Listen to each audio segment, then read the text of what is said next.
The massive crystalline chambers of the Galactic Council stretched out like a glittering cave made of pure diamond. 847 different alien species had gathered here, floating in their specialized atmosphere pods around the burning neutron star Kethva. The star's intense radiation created beautiful aurora patterns across the crystal walls, but today nobody was admiring the view. Ambassador Hyun of the Veltar hegemony stood at the center podium, his 7-foot-tall frame casting long shadows. His elongated fingers, each ending in sharp crystalline claws, gripped the charge datapad so tightly that small cracks appeared in the metal. The Veltar were known across the galaxy for their cold logic and ruthless efficiency. Today, Hyun's usually calm demeanor showed cracks of barely contained anger. Citizens of the Galactic Council, his voice boomed through the quantum translators, reaching every corner of the vast chamber. We gather today to address the most serious threat our peaceful civilization has ever faced. In the human delegation pod, a small transparent sphere hovering near the chamber's edge, Ambassador Su-Jin sat perfectly still. Her black hair was pulled back in a simple bun, and her dark eyes never left the council floor. She wore the formal, diplomatic robes of Earth, deep blue fabric that shimmered with embedded nanofibers. What the aliens couldn't see was the small quantum entanglement device sewn into the fabric near her heart, disguised as a simple translation aid. Every word spoken in this chamber was being transmitted instantly across 40,000 light-years. To Earth, the species known as humanity, Hyun continued, his voice dripping with disgust, stands accused of 17 separate violations of galactic law, unauthorized terraforming of restricted worlds, aggressive expansion beyond their allocated 12-system limit, and, most disturbing of all, the complete disregard for our authority. Murmurs rippled through the chamber as hundreds of alien delegates shifted in their pods. The insectoid Zithkar clicked their mandibles in approval. The gaseous Nephlor pulsed with angry red colors. Even the peaceful Korten, who rarely spoke in council sessions, were nodding their massive heads in agreement. Council Speaker Vex of the ancient Mordai floated forward in his ceremonial chair. The Mordai were among the oldest species in the Mwes galaxy, their civilization spanning over 50,000 years.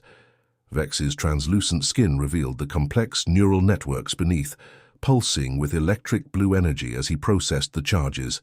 Evidence collected by our enforcement fleets shows human colonies now span 200 systems, Vex announced, his mental voice reaching every mind in the chamber. When they first requested membership in our council 50 years ago, we graciously granted them permission to settle 12 systems. 12, they have violated this agreement by a factor of nearly 20. Holographic displays materialized around the chamber, showing star maps with angry red dots marking human settlements. The dots formed a spreading pattern across an entire spiral arm of the galaxy, like a virus consuming everything in its path. Look at their expansion pattern, hissed General Crix of the militant Sectar Empire, his reptilian features twisted with rage. They don't just settle habitable worlds. They terraform dead planets, hollow out asteroids, build cities in the vacuum of space itself. This isn't colonization, it's conquest. Ambassador Su-Jin felt her heart racing, but her face remained perfectly calm. Through the quantum link, she could sense the growing tension on Earth as Admiral Jinwoo and the human military leadership watched this trial unfold. The humans had always known this day would come. They had prepared for it. Furthermore, Hyun continued consulting his datapad. Human traders have been spreading their influence through economic manipulation. They offer advanced technology to primitive species in exchange for territorial rights. They've created an underground network of allies who owe them favors. This is exactly the kind of behavior that led to the Great War of Annexation 3,000 years ago. The chamber fell silent at the mention of the ancient war. Every species here had ancestors who remembered the devastation when the militant Rathvor Empire had tried to conquer the galaxy. Billions had died before the Rathvor were finally contained and their species reduced to a handful of prison worlds. The question before us today, Speaker Vex announced, is simple. Do we allow humanity to continue this aggressive expansion, or do we act now to prevent another galactic war? One by one, the species began to vote. The Veltar hegemony voted for containment. The Zithkar collective agreed.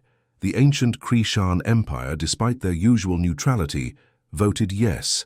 The Mordai Council voted unanimously for action at the core. Votes poured in.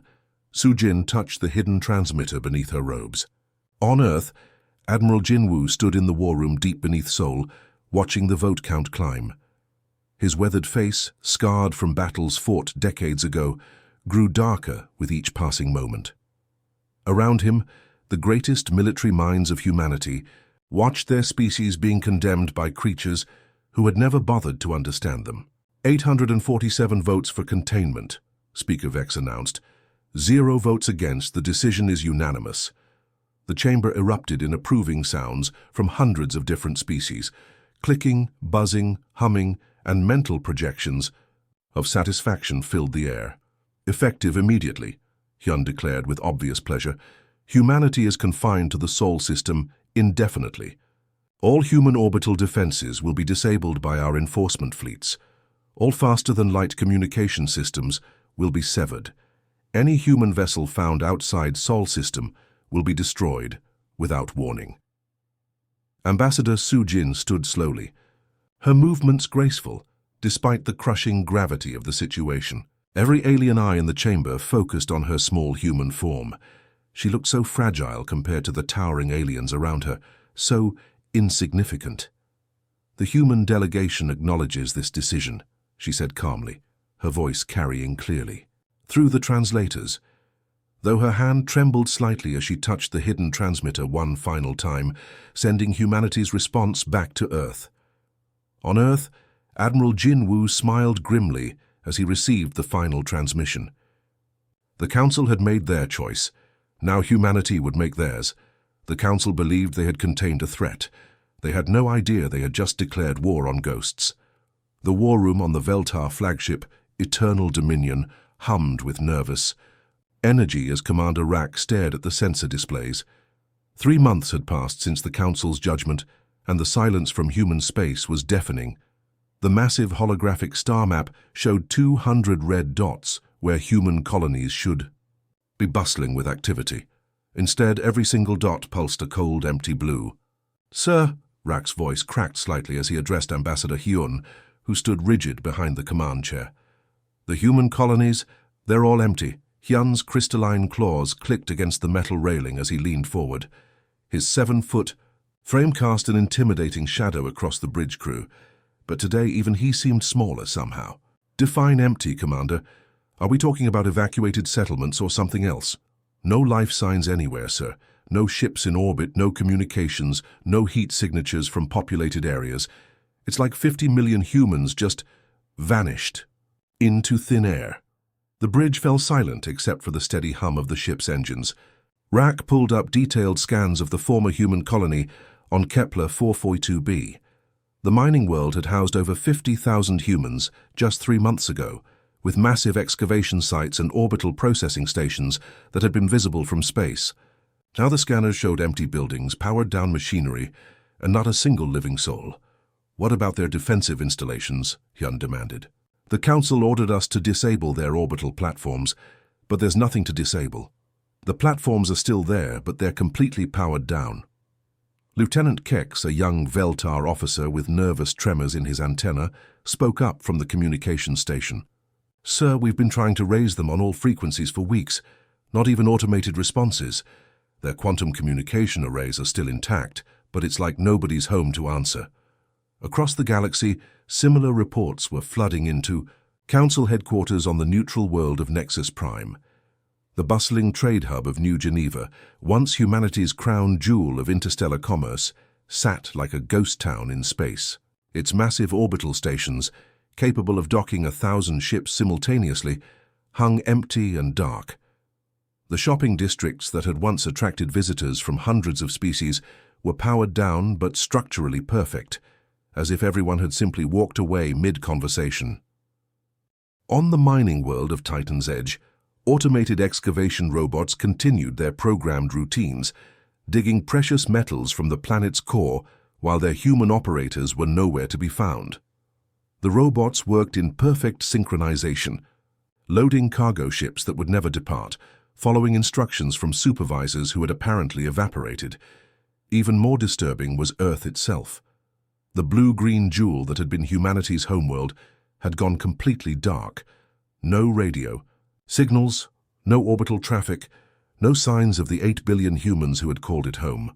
The massive space elevators that connected Earth's surface to its orbital shipyards stood motionless, their cargo pods frozen halfway up the carbon nanotube cables. Council Speaker Vex called an emergency session after the first wave of reports arrived. The crystalline chambers that had echoed with triumphant alien voices just months before now buzzed with nervous whispers and worried clicks. "Send scout ships immediately," Vex ordered, his mental voice projecting urgency to every delegate present. "We need to understand what happened to them. Did they evacuate to unknown systems? Have they developed some kind of cloaking technology?" General Crix of the Sectar Empire slammed his scaled fist against his pod's armrest. "This could be a trap. Humans are known for their deceptive tactics. They're probably hiding, waiting for us to lower our guard. Or they destroyed themselves rather than accept confinement," suggested Elder Min-Ho of the ancient Krishan Empire, his crystalline features reflecting the chamber's lights. "Some species choose extinction over surrender. The first scout ships were dispatched within hours. 3 ship squadrons from different species, equipped with the most advanced sensors in the galaxy. The Veltar sent their stealth reconnaissance vessels.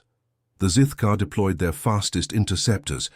Even the peaceful Corten contributed their long-range survey ships. None of them ever reported back. The Swift Current, a Veltar scout ship, was the first to disappear. Its last transmission came from the edge of the Sol system, approaching Earth's orbital zone. All scans show empty space, no defensive activity detected, beginning detailed survey of... Then nothing. Complete radio silence. The Zithkar interceptor. Razor Wind vanished while investigating the former human colony on Proxima Centauri. Its final message was even more disturbing. "Colony structures intact but abandoned.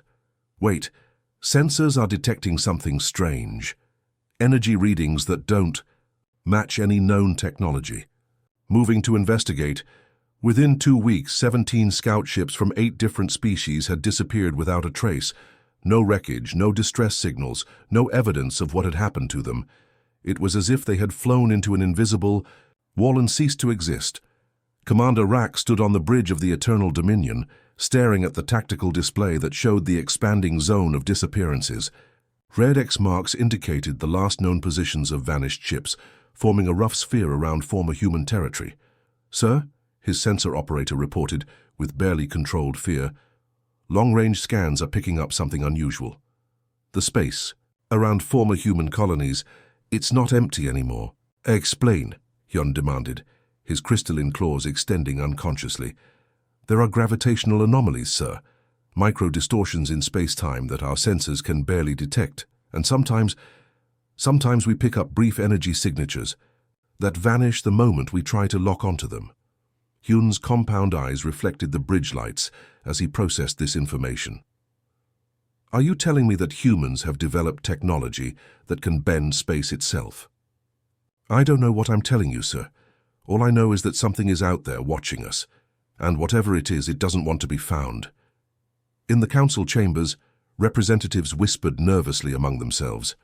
The mighty Galactic Council, which had dominated the galaxy for thousands of years, was facing something they had never encountered before. An enemy that fought by disappearing.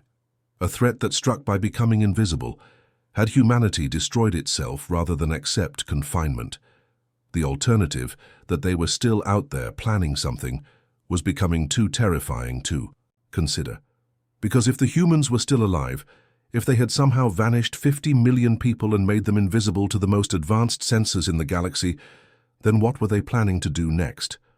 The silence from human space was no longer just empty. It was pregnant with menace, heavy with the promise of something terrible approaching. And for the first time in their long history, the members of the Galactic Council began to feel afraid. Lieutenant Kix's forearms trembled as he delivered the report to Commander Zal on the bridge of the Thektar battlecruiser Iron Claw. "The Bjorn. Insectoid Officer's compound eyes flickered with nervous energy, and his mandibles clicked rapidly in distress. "Sir, we've completely lost contact with Mining Station Gamma 7, Kix reported, his voice barely above a whisper. Their last transmission was disturbing. Commander Zal's massive frame, covered in chitinous armor that gleamed under the bridge lights, turned toward his subordinate. The Thektar were known throughout the galaxy as fearless warriors, but today even Zal's usual confidence seemed shaken. "Play the transmission," he ordered, his deep voice resonating through the ship's hull. The bridge speakers crackled to life with static, then a panicked voice emerged. "This is Station Gamma 7 to any Council vessel. We have intruders aboard, but our sensors show nothing. The security cameras are picking up shadows, dark figures moving through our corridors, but when we shine lights on them, there's nothing there. They're in the walls, in the ventilation systems, everywhere. Oh God, they're coming through the..." The transmission cut to silence. Kix's antenna drooped with fear. "That was 6 hours ago, sir. We sent a rescue team, but when they arrived, the station was completely empty. No bodies, no signs of struggle, no indication of what happened to the 47 crew members." The incidents had started small, scattered reports across Council space that seemed unrelated at first. A Veltar cargo hauler carrying rare minerals would arrive at its destination with the entire crew missing. Security footage showed dark shapes moving through the ship's corridors, figures that seemed to absorb light rather than reflect it. The shapes moved like liquid shadow, flowing around corners and through spaces too small for any known life form. On the outer rim trading post of Haven's Rest, the night shift workers began reporting strange occurrences. Lights would flicker in empty corridors. Equipment would be moved overnight with no explanation. The security chief, a battle-scarred Core 10 veteran named Tog, reviewed footage that showed nothing but empty hallways, yet tools and supplies were clearly being rearranged by invisible hands. "It's like they're ghosts," Tog muttered to his deputy, his massive form hunched over the monitoring station.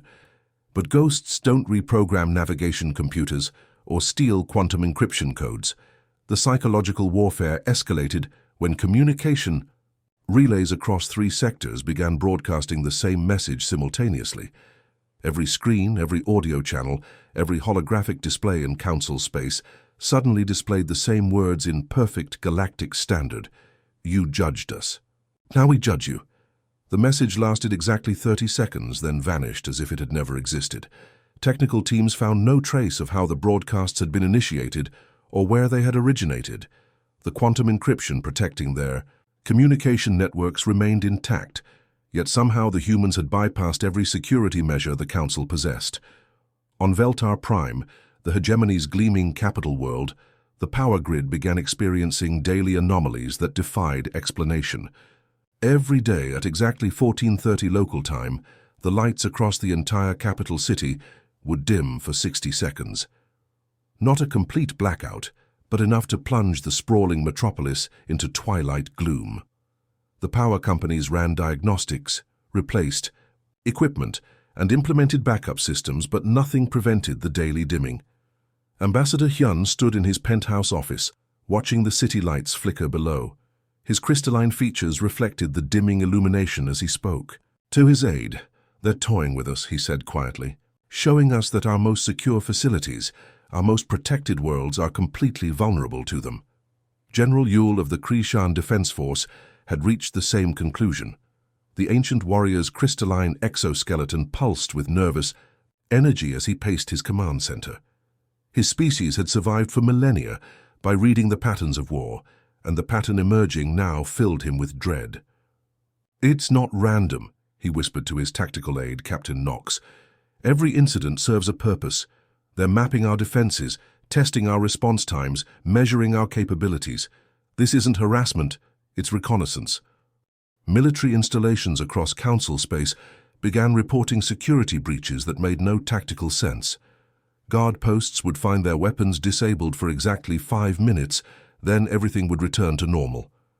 Orbital defense platforms would lose power briefly, their massive particle cannons going dark before mysteriously restarting. Ammunition depots would be infiltrated, but instead of explosions or theft, The humans would simply rearrange the inventory, moving supplies to prove they had been there. The shipping lanes that connected the galaxy's major trade routes became hunting grounds for invisible predators. Passenger liners would suffer sudden life support failures, forcing emergency evacuations to nearby worlds. When rescue teams arrived, they would find the ships empty but intact, with no trace of the hundreds of beings who had been aboard. Cargo vessels would lose navigation control, their automated systems leading them into asteroid fields or dangerous nebulae where they would vanish without explanation. Captain Rex of the Mordai merchant fleet had been hauling cargo across the galaxy for 3 decades, but now he refused to travel without a full military escort. His tentacles quivered with anxiety as he addressed his crew before each voyage. "Check every seal, every sensor, every backup system," he ordered. "They could be anywhere. They could be watching us right now." The Council's response was predictable, but ineffective. Military patrols were tripled. Ancient defense protocols, unused for thousands of years, were activated across member worlds. Sensor networks were upgraded with the most advanced detection equipment available. Artificial intelligence systems were deployed to monitor space traffic and identify anomalies. But the sensors detected nothing. The patrols found empty void where attacks had occurred. The AI systems reported normal space traffic patterns even, as ships disappeared around them. It was as if the humans had learned to exist in the spaces between reality, moving through dimensions that Council science couldn't detect or understand. Admiral Voss of the combined Council fleet stood in the war room on Nexus Prime, staring at a tactical display that showed dozens of red markers indicating incidents across their territory. Each marker represented a successful human operation, a demonstration of their ability to strike anywhere, any time, without being detected. "How do you fight an enemy you can't see?" he asked his staff officers. "How do you defend against attackers who exist in shadows?" His aide, a young Zithkar intelligence officer named Hex, studied the pattern of attacks with growing horror. "Sir, I think that's exactly the point. They're not trying to conquer territory or destroy our fleets. They're trying to break our confidence, make us afraid of our own shadows." The psychological impact was devastating. Council species that had dominated the galaxy for millennia were now jumping at every power fluctuation, every communication glitch, every unexplained sensor reading. The mighty Galactic Council, which had confidently judged humanity just months before, was now paralyzed by fear of an enemy that seemed to exist everywhere and nowhere. In the deepest secure bunkers of Nexus Prime, Council leaders met in emergency session. The chamber that had once echoed with triumphant declarations now whispered with nervous conversations about an enemy that had become something worse than conquerors. The humans had become the darkness between the stars, and everyone could feel them watching, waiting, preparing for whatever came next. The emergency council session had been called at the highest security level, with representatives from every major species crammed into the crystalline chambers. The air itself seemed to vibrate with tension as reports of human attacks continued to flood in from across the galaxy. Elder Minho of the ancient Krishan Empire sat in his ceremonial pod, his crystalline features reflecting the chamber's lights as his mind processed decades of observation and analysis. "I've figured it out," Minho announced suddenly, his mental voice cutting through the panicked chatter like a blade through silk. The chamber fell silent as every being present turned toward the ancient Krishan elder. His species had witnessed the rise and fall of civilizations for 50,000 years, and his words carried the weight of cosmic wisdom. "The humans haven't disappeared," he continued, his crystalline eyes pulsing with a terrible understanding. "They've evolved beyond our comprehension of warfare. We've been thinking like the primitive species we are, looking for ships and weapons and armies, but humans think differently." Ambassador Hyun's claws clicked nervously against his pod's armrest. "Elder Minho, what are you suggesting? That they've developed some kind of dimensional technology?" "Something far more dangerous," the ancient being replied. "They've weaponized invisibility itself, not just optical camouflage or sensor jamming, but true integration with the fabric of space-time. They've learned to exist in the quantum foam between dimensions." As if summoned by his words, the air in the center of the council chamber began to shimmer, like heat waves rising from a desert. The massive holographic projector at the chamber's heart flickered and distorted, its light bending in impossible patterns. Delegates across the chamber began backing away from their pods, as reality itself seemed to ripple and bend. Slowly, impossibly, a figure began to materialize from what had appeared to be completely empty space.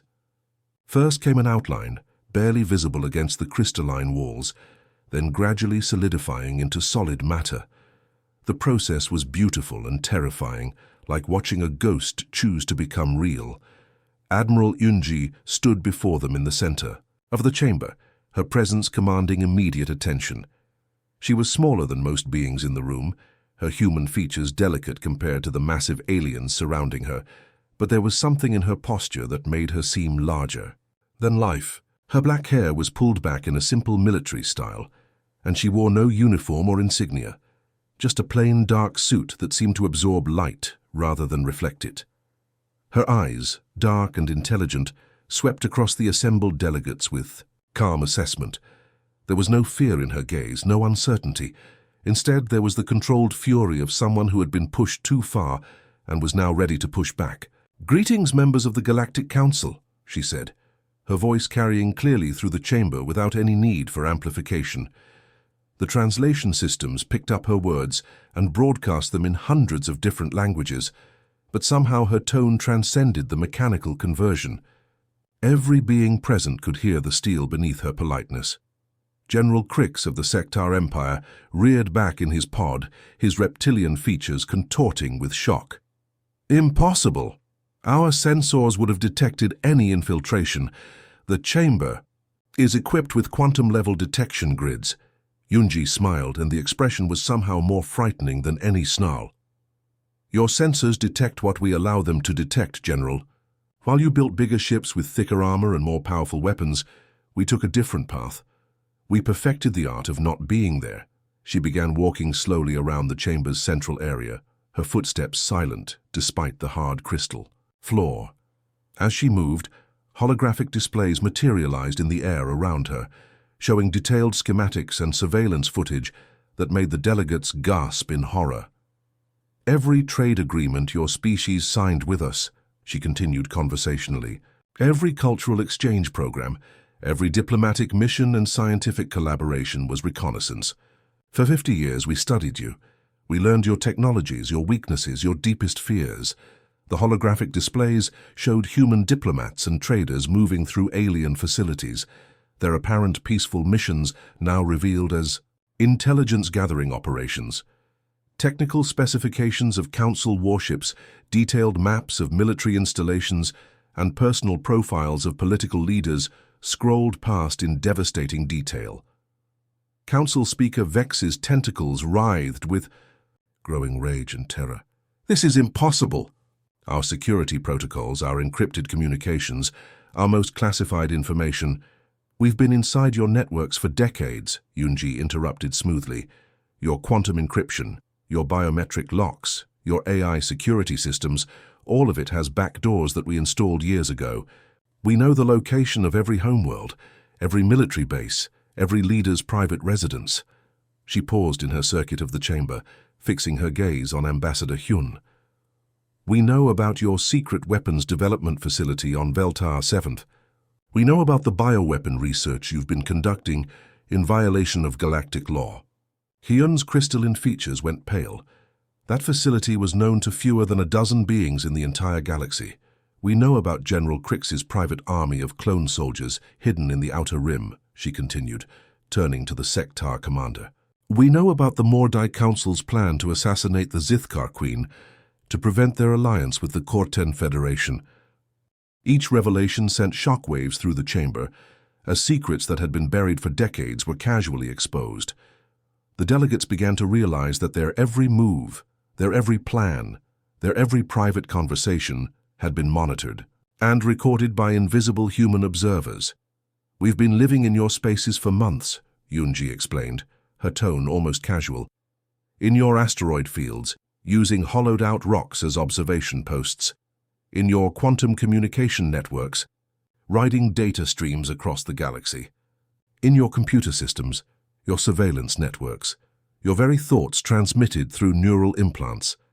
Elder Minho's crystalline form pulsed with awe and terror. You've turned our entire civilization into your intelligence network. Exactly, she confirmed. While you saw us as primitive upstarts to be contained, we saw you as a puzzle to be solved. And now we understand every piece, every connection, every vulnerability.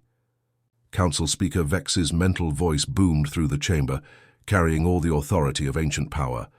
You cannot threaten the Council. Our combined fleets number in the millions. Our defensive systems, your fleets won't start, Yunji interrupted softly, her voice cutting through his mental projection like a whisper through thunder. She gestured slightly, and suddenly every personal communication device in the chamber activated simultaneously. Check your communications, she suggested. Across the chamber, delegates frantically activated their personal devices, trying to contact their military commanders, their intelligence services, their home governments. Screens remained black. Audio. Channels produced only static. Holographic displays showed error messages in a dozen different languages. Our ships, gasped Commander Rack, his Veltar features twisted with growing panic. The entire fleet, they're not responding to any commands. Your orbital defense platforms have been shut down, Yunji continued calmly. Your military communication networks are under our control. Your automated defense systems are following our instructions now, not yours. The terrible truth was settling over the chamber like a suffocating blanket. The mighty Galactic Council, which had ruled space for millennia, had been completely infiltrated and compromised by a species they had dismissed as primitive. Their every strength had been turned into a weakness.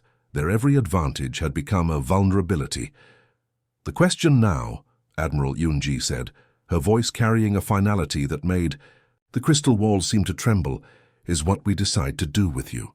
Admiral Unji stood in the center of the council chamber, her presence commanding absolute attention from the hundreds of alien delegates surrounding her. With a subtle gesture, holographic displays began materializing throughout the crystalline space, filling the air with three-dimensional images that made several delegates gasp in terror.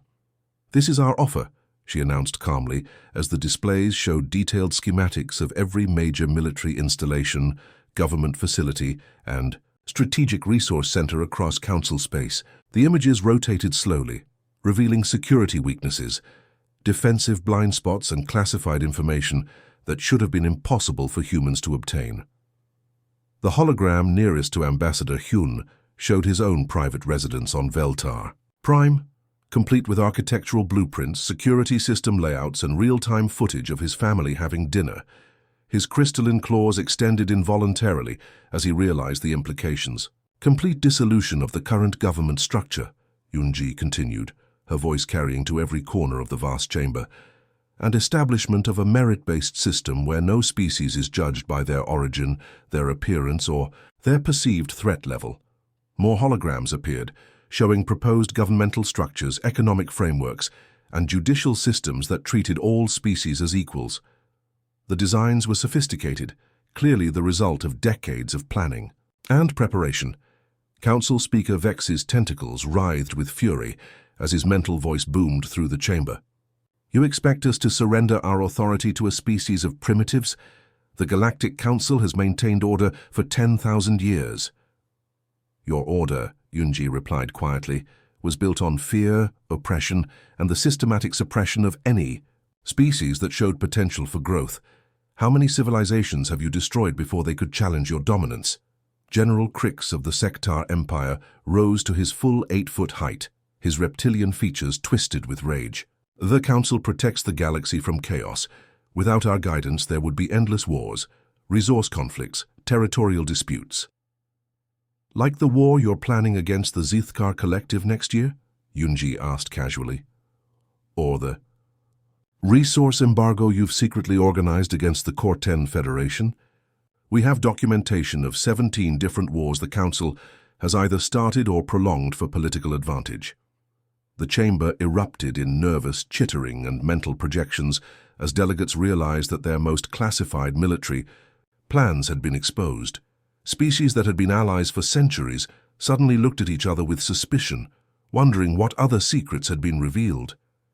Ambassador Hyun's voice cut through the chaos like a blade. "And if we refuse your generous offer?" Yoonji smiled, and for the first time, the expression reached her eyes. But there was no warmth in it, only the cold calculation of someone who held all the cards in a deadly game. The lights went out. Not just the chamber's illumination, but everything. The holographic displays vanished. The life support systems hummed to a stop. Emergency lighting failed to activate. The quantum translators fell silent. In the space of a heartbeat, the most secure facility in the galaxy had been plunged into absolute darkness. But the darkness extended far beyond the council chambers. Across 17 council homeworlds simultaneously, power grids failed in perfect synchronization. On Veltar Prime, the gleaming capital city that housed 50 million, beings went dark from the government district to the outermost suburbs. On Mordai Central, the ancient crystalline spires that had glowed with bioluminescent energy for millennia suddenly went cold and black. Military installations across the galaxy found themselves powerless. The massive orbital defense platforms that protected council worlds simply shut down. Their weapons systems offline, their shields collapsed. Battleships in deep space drifted helplessly as their engines died and their navigation systems went blank. For exactly 10 minutes, the hearts of galactic civilization sat in absolute darkness, while trillions of beings across hundreds of worlds realized how completely helpless they truly were.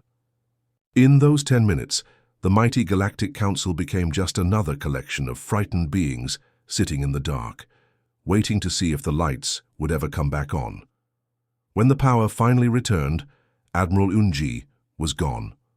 The center of the chamber stood empty, as if she had never been there at all.